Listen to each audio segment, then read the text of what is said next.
As pragas de Justiniano. Na medida em que deixamos o tempo de Jesus e entramos nos anos de nossa era, a história se torna mais firme e as personalidades se apresentam em um melhor foco. A documentação é melhor.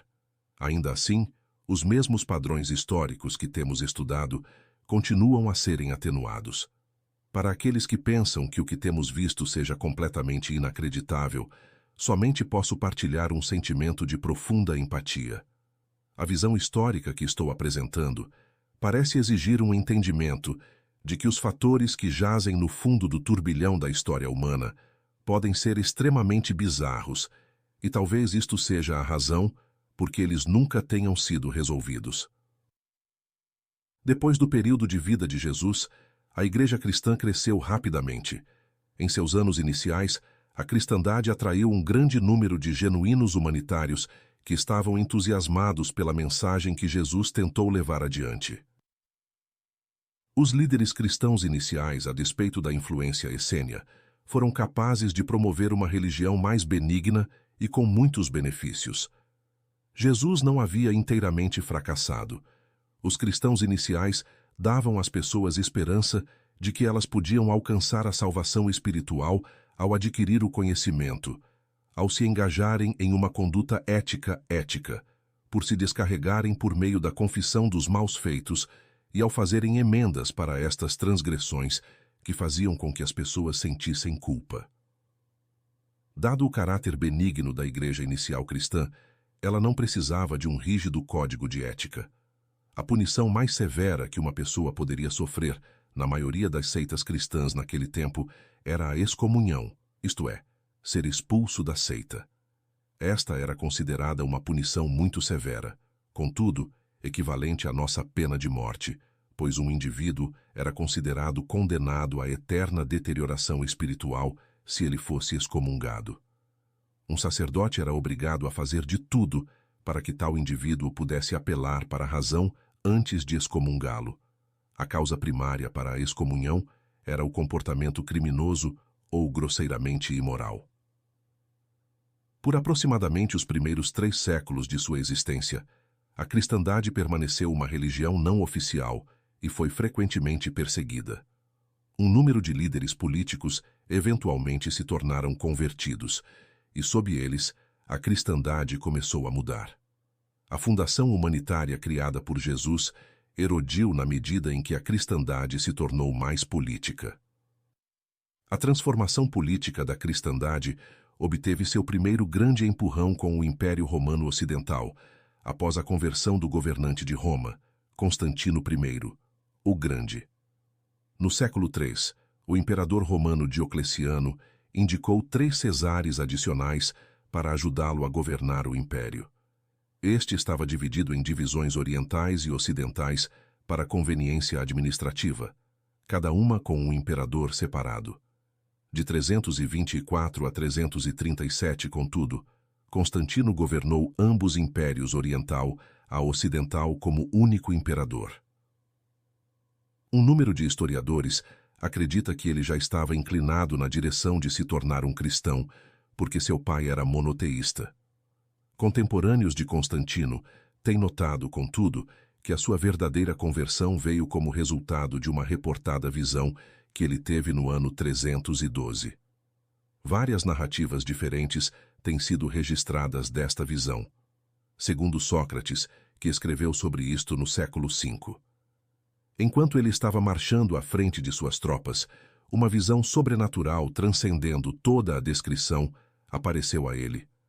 De fato, era por volta da hora do dia, quando o sol, tendo passado o meridiano, e começa a se inclinar na direção do ocidente, que ele viu um pilar de luz na forma de uma cruz, na qual estava inscrito, "Em isto conquistar".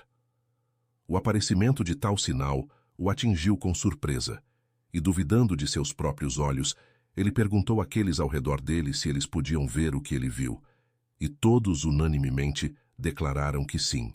A mente do imperador foi fortalecida por esta divina e miraculosa aparição. Na noite seguinte, enquanto ele dormia, ele viu Cristo, que o instruiu a fazer uma bandeira, estandarte, segundo o padrão que lhe havia sido mostrado, e usá-lo contra seus inimigos como uma garantia de vitória. Obediente ao comando divino, ele fez um estandarte sob a forma de uma cruz que está preservado no palácio até os dias de hoje. A verdade sobre a visão de Constantino é discutida por aqueles que a atribuiriam a uma mera história elaborada. Outros podem ver a cruz aérea como um reflexo não usual do sol se pondo, seguido por um sonho. Alguns teóricos podem argumentar que esta foi uma outra manifestação do fenômeno OVNI, com suas contínuas ligações à religião apocalíptica. Seja qual for a verdade desta história, a suposta visão de Constantino de uma brilhante luz no céu, seguida pelo aparecimento de Jesus na noite seguinte, é afirmado como sendo conveniente para o evento que o empurrou para os braços da cristandade apocalíptica. Seja qual for a verdade desta história, a suposta visão de Constantino de uma brilhante luz no céu, seguida pelo aparecimento de Jesus na noite seguinte, é conveniente para o evento que o empurrou para os braços da cristandade apocalíptica. Ele publicou o famoso Édito de Milão um ano depois. Este édito oficialmente garantia tolerância à religião cristã dentro do Império Romano, terminando com quase 3 séculos de perseguição. Constantino foi o responsável por outras mudanças significativas para a cristandade. Foi ele quem reuniu e frequentemente compareceu ao Concílio de Nicéia no ano de 325 de nossa era. Naquele tempo, muitos cristãos, como os gnósticos, resistiriam fortemente aos esforços de Constantino e outros de deificar Jesus. Os gnósticos simplesmente viam Jesus como um honesto professor espiritual. O Concílio de Nicéia tinha por finalidade, por um fim, a tal resistência em criar uma imagem divina de Jesus. Com este propósito em mente, o Concílio criou o famoso Credo de Nicéia, que tornou a crença em Jesus como Filho de Deus uma pedra fundamental para a fé cristã. Para fazer cumprir estes dogmas frequentemente impopulares, Constantino colocou o poder do Estado à disposição da nova igreja cristã romanizada. O reinado de Constantino foi notável por outras conquistas. Ele marcou o início da Idade Média na Europa. É creditado a Constantino estabelecer a fundação da servidão medieval e do feudalismo. Como no sistema hindu de castas, Constantino fez a maioria das ocupações hereditárias. Ele decretou que os colonos, uma classe de fazendeiros arrendatários, fossem permanentemente anexados ao solo no qual viviam. A cristandade romanizada de Constantino, que veio a ser conhecida como catolicismo romano, e seu feudalismo opressivo, fez com que a religião cristã se afastasse agudamente dos ensinamentos sobreviventes, dissidentes de Jesus, em um sistema quase que completamente tutelar. Na medida em que o tempo passava e as mudanças oficiais da doutrina cristã continuaram a ser feitas, 2 novos crimes emergiram: heresia, falar contra o dogma estabelecido, e o paganismo, não aderir à cristandade. Nos dias iniciais da Igreja, os líderes cristãos sentiram que as pessoas podiam apenas ser feitas cristãs ao apelar para a razão delas, e que ninguém podia ser forçado. Depois de Constantino, os líderes das novas ortodoxias romanas tomaram uma visão inteiramente diferente. Eles juraram a obediência como uma questão de lei, e a crença com base na fé, mais importante que a razão. Com estas mudanças vieram as novas punições. A excomunhão já não era mais a penalidade mais severa da Igreja, embora ainda fosse praticada. As sanções físicas e econômicas passaram também a serem aplicadas. Muitos cristãos devotados se tornaram vitimizados pelas novas leis quando eles não concordavam com as ortodoxias romanas. Estas vítimas corretamente viram que a Igreja estava se afastando dos verdadeiros ensinamentos de Jesus. Os novos ensinamentos cristãos receberam um grande impulso no fim do 4º século, com o imperador romano oriental Teodósio I. Ele publicou ao menos 18 leis destinadas a punir estas pessoas que rejeitaram as doutrinas estabelecidas pelo Concílio de Nicéia.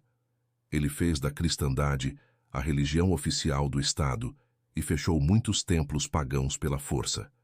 Ele ordenou que os exércitos cristãos queimassem a famosa Biblioteca de Alexandria, que era o maior depositório mundial de livros e centro de aprendizado. A biblioteca continha registros históricos, científicos e literários sem preço, de todo o mundo, reunidos durante um período de 700 anos. Embora algumas partes da biblioteca já houvessem sido atacadas por guerras anteriores, a destruição causada pelo exército de Teodósio obliterou o que havia permanecido, porque a maioria dos documentos eram únicos no gênero, uma grande quantidade de história registrada, e o aprendizado foi perdido. As coisas continuaram a piorar. Por meados do século VI, a pena de morte entrou em uso contra os hereges e os pagãos. Uma campanha de genocídio foi ordenada pelo imperador oriental romano Justiniano para mais rapidamente estabelecer as ortodoxias cristãs. Apenas no Império Bizantino, aproximadamente 100.000 pessoas foram assassinadas. Sob Justiniano, a caçada aos hereges se tornou uma atividade frequente e a prática de queimá-los na fogueira começou. Ele também introduziu mais mudanças na doutrina cristã. Justiniano reuniu o Segundo Sínodo de Constantinopla no ano de 553. Este sínodo não teve o comparecimento e aparentemente não foi sancionado pelo Papa de Roma. Naquele tempo, de fato, muitas mudanças da doutrina cristã no Império Oriental Romano ainda não tinham alcançado o papado, muito embora que eventualmente elas o fariam. O Segundo Sínodo publicou um decreto banindo a doutrina de vidas passadas, ou reencarnação, muito embora esta doutrina fosse importante para Jesus. O Sínodo decretou que quem sustentar a mítica crença na preexistência da alma e a opinião, consequentemente estranha de sua volta, seja anátema, excomungado. Em defesa deste decreto, todas as referências, até mesmo as veladas, à pré-existência foram retiradas da Bíblia. A crença na pré-existência foi declarada heresia. Esta supressão foi executada em todo o mundo ocidental cristão e em suas ciências. A ideia da pré-existência pessoal ainda permanece em alto grau como uma heresia científica e religiosa ocidental. A cristandade foi transformada em uma poderosa instituição sob os imperadores romanos orientais. A cristandade romanizada foi uma outra facção da fraternidade, que pode ser responsabilizada por batalhar contra outras facções, assim ajudando a manter uma guerra incessante entre os seres humanos. A nova cristandade ortodoxa foi colocada em oposição a todas as outras religiões, inclusive as escolas de mistério romanas orientais, que Justiniano baniu. Temos observado exatamente a bola de neve de eventos históricos desencadeados pela visão de Constantino. Este período marcou um dos episódios de fim do mundo da humanidade, ressaltado pelas visões religiosas, genocídios cataclísmicos e a criação de uma nova ordem mundial social, prometendo, mas não cumprindo, a utopia. Um outro importante elemento de fim do mundo também esteve presente. Uma maciça praga atacou, acompanhada pelos relatos de não usuais fenômenos aéreos. Entre os anos de 540 e 592, quando Justiniano estava realizando suas reformas cristãs, uma praga bubônica engolfou o Império Romano Oriental e se espalhou para a Europa. A epidemia começou dentro do reino de Justiniano e ficou assim conhecida como a Praga de Justiniano. Esta praga foi uma das mais devastadoras da história, e muitas pessoas daquele tempo acreditavam que ela era uma punição de Deus.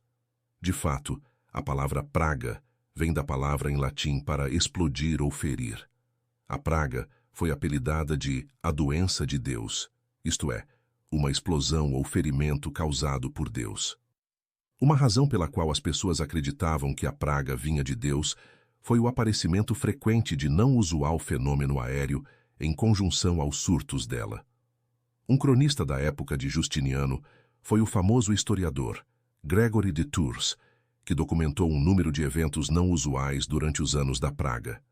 Ele relata que exatamente antes da praga de Justiniano invadir a região de Auvergne, na França, no ano de 537, 3 ou 4 luzes brilhantes apareceram ao redor do Sol, e os céus pareciam estar em fogo.